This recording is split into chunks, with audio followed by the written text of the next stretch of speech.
A very warm welcome to my channel. Hello guys, I am Kanchan Gupta. Welcome to my channel UGC NET Education Paper 2. So let's begin with the today's topic. Today's topic is basic research. First I have completed with the action research. Now today's topic is basic, the second one. Previous जरूर देखिएगा और उसमें अगर कुछ आपको पूछना है या कोई ऐसी जो पॉइंट है जो डिस्कस करना है, you can write on a comment section. So today's topic is basic research. So let's start. Yes, basic research. Just a second. Yes, basic research होती है is a type of research that approach that is aimed होती है that is gaining a better understanding of the subject. For the better understanding is a key word. किसी topic का better understand करना है या theory बनाना है, right तो वो इसमें होता है सब्जेक्ट या फिनोमिना या कोई लॉ ऑफ नेचर क्रिएट करना है. This type of research is primarily focus on the advancement of knowledge. Yes, another keyword is the advancement of research, as advancement of knowledge rather than solving a specific problem.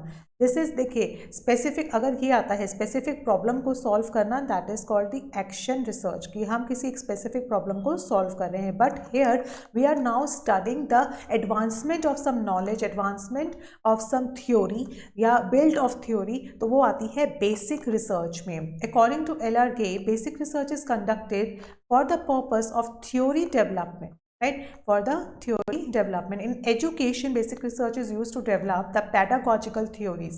Pedagogical theories हम जैसे कोई psychological होती है. Pedagogical means होता है जैसा कि हमें किसी सब्जेक्ट वाइज होती है, स्टडी ऑफ आर्ट होता है, स्टडी ऑफ किस तरीके से बच्चों को पढ़ाना है, किस तरीके से कौन से सब्जेक्ट को चूज़ करना है, लर्निंग जो है टीचिंग लर्निंग एनवायरनमेंट कैसा होना चाहिए, ये सब पेडागोजिकल थ्योरीज होती हैं that explain the teaching and learning behaviour को एक्सप्लेन करता है इन द क्लासरूम.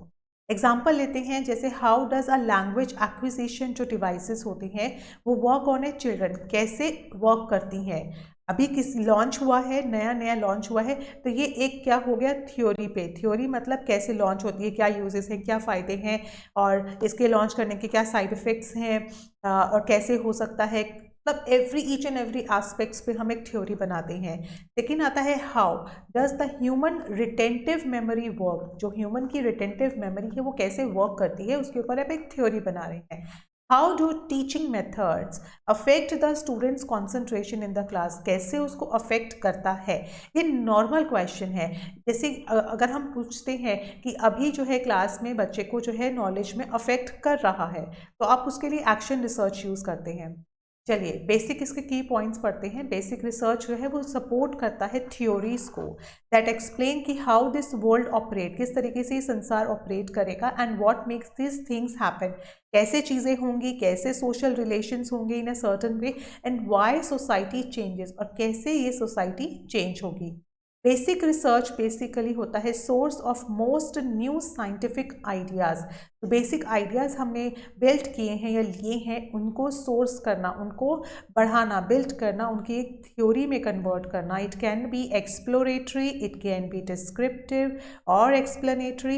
इस तरीके से it can be anything. It can be exploratory कि हम किसी चीज़ को जो है एक्सप्लोर कर रहे हैं, we are exploring something, we are describing something, we are explaining something.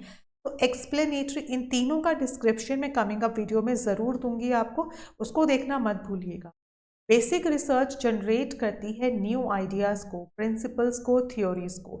Basic इसका जो मेन आप बता सकते हैं, इसका जो मेन की पॉइंट है वो यही है कि जो बेसिक रिसर्च है वो न्यू आइडियाज़ को, प्रिंसिपल्स, थ्योरीज को जनरेट करती है, ना कि इमीडिएटली किसी प्रॉब्लम का सल्यूशन देती है. बेसिक रिसर्च जो है it is a essential for nourishing the expansion of knowledge. Base वही हो गया. रिसर्चर्स जो होते हैं साइंटिफिक कम्युनिटी के इस रिसर्च को करते हैं. बेसिक रिसर्च इन्वॉल्व करता है process of collecting, analysing the data and enhance the theory. It is the purest form of basic research है that is conducted for the purpose of theory development. बार बार वही चीज़ें आ रही हैं कि it is used for theory development. जैसे कि एक example है gene पियाजे conducted a research on intellectual growth of all his children.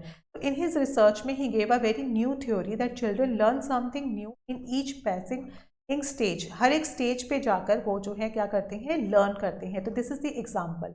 He said that children's जो हैबिट होती हैं get mature, आदतें मेच्योर हो जाती हैं एंड फिक्स हो जाती हैं what he learns in the formal operational stage. जैसे जैसे वो लर्न करते हैं उनका एज फैक्टर, उनका इन्वायरमेंट फैक्टर सब जो है उनकी लर्निंग पे डिपेंड करता है. तो ये थ्योरी जो है जीन पियाजे ने दी थी, इसमें 4 स्टेजेस थे, आपको पता ही होगा. उस जो थ्योरी बिल्ट है वो एक एग्जांपल दिया जा रहा है कि this is the example of basic research. It increase the understanding of fundamental principles. जो बेसिक प्रिंसिपल्स होते हैं उनकी नॉलेज को गेन करने में हेल्प करता है. Now what are the methods of collecting the data और how we can conduct the basic research, वो आगे हम पढ़ेंगे. So first है we can collect through the interviews. हम डेटा कैसे कलेक्ट करते हैं? Through interview. इंटरव्यू है वेरी कॉमन मेथड है फॉर डेटा कलेक्टिंग के लिए. It involves 1-to-1 interaction with the person and in collect the information about the phenomena. Now interview can be structured, unstructured and semi structured. मतलब समझते हैं आप? Structured means जहाँ पर pre defined questions होते हैं, पहले से ही बना के लाए हुए क्वेश्चंस होते हैं. अनस्ट्रक्चर्ड जहाँ पर set of predetermined questions नहीं होते हैं. ऑन द अदर हैंड जो सेमी स्ट्रक्चर्ड इंटरव्यूज होते हैं, it is a type of interview that allows the researcher to deviate from pre जो है pre mediated questions in order to gather more information about the research subjects. That means यहाँ पे mixed question होते हैं. That means मैं कुछ pre hand जो है इन्फॉर्मेशन कलेक्ट करके उस पर क्वेश्चंस बना के लाई हूँ एंड अदर जो क्वेश्चंस होंगे वो ऑन द स्पॉट उसी से रिलेटेड मैं बना लूँगी. तो दीज आर वेरी सेमी जो है सेमी क्वेश्चन जो होगा सेमी क्वेश्चन मैं पूछूंगी. Now second is experiment. Yes, experiment is a type of quantitative जहाँ पे gathering the method. यहाँ पे क्या होता है? सीक्स दी वैलिडेट किया जाता है, हाइपोथेसिस को मैनिपुलेट किया जाता है, इंफॉर्मेशन कलेक्ट की जाती है, जो वेरिएबल्स हैं उनको कंट्रोल किया जाता है. तो टिपिकली इन द एक्सपेरिमेंट में अगर हम देखें तो जो इंडिपेंडेंट वेरिएबल है वी कैन मॉडिफाई इट और change it in order to determine its effect on the dependent variable. Very important paragraph, right. क्या किया जाता है यहाँ पे? हम मैनिपुलेशन कर सकते हैं, कंट्रोल कर सकते हैं. एक्सपेरिमेंट की सबसे इंपॉर्टेंट खास बात यही तो होती है. क्या होती है? कि इसमें हम वेरिएबल्स को कंट्रोल कर सकते हैं, मैनिपुलेट कर सकते हैं एंड रेप्लिकेट कर सकते हैं, है ना. यही तो इंपॉर्टेंट बात है इसके एक्सपेरिमेंट की.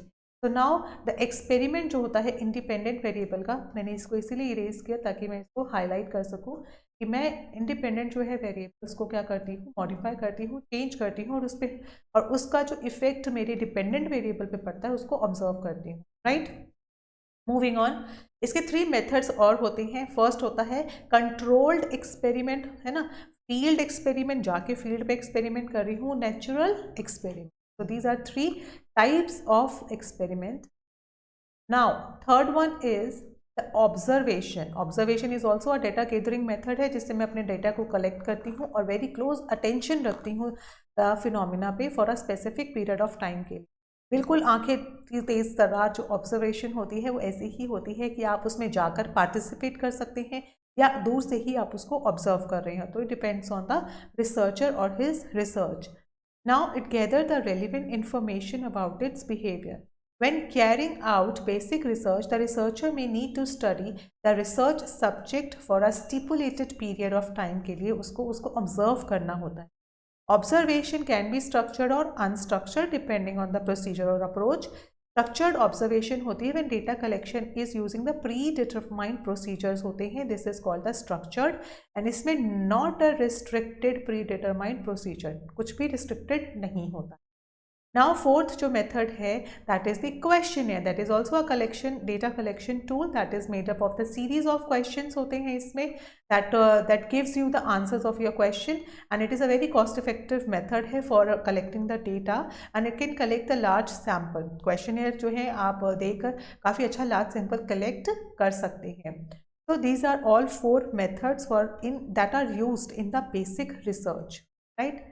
So thank you so much guys, have a nice day. If still you feel कुछ ऐसा पॉइंट है जो मैंने क्लियर नहीं किया है आप कमेंट बॉक्स में ज़रूर लिखिएगा ताकि मैं और आगे आने वाली वीडियो में अगर मैं फिर से इस पे बनाऊँ तो उन पॉइंट्स को कवर अप कर लूँ. तो have a nice day, take care, good bye.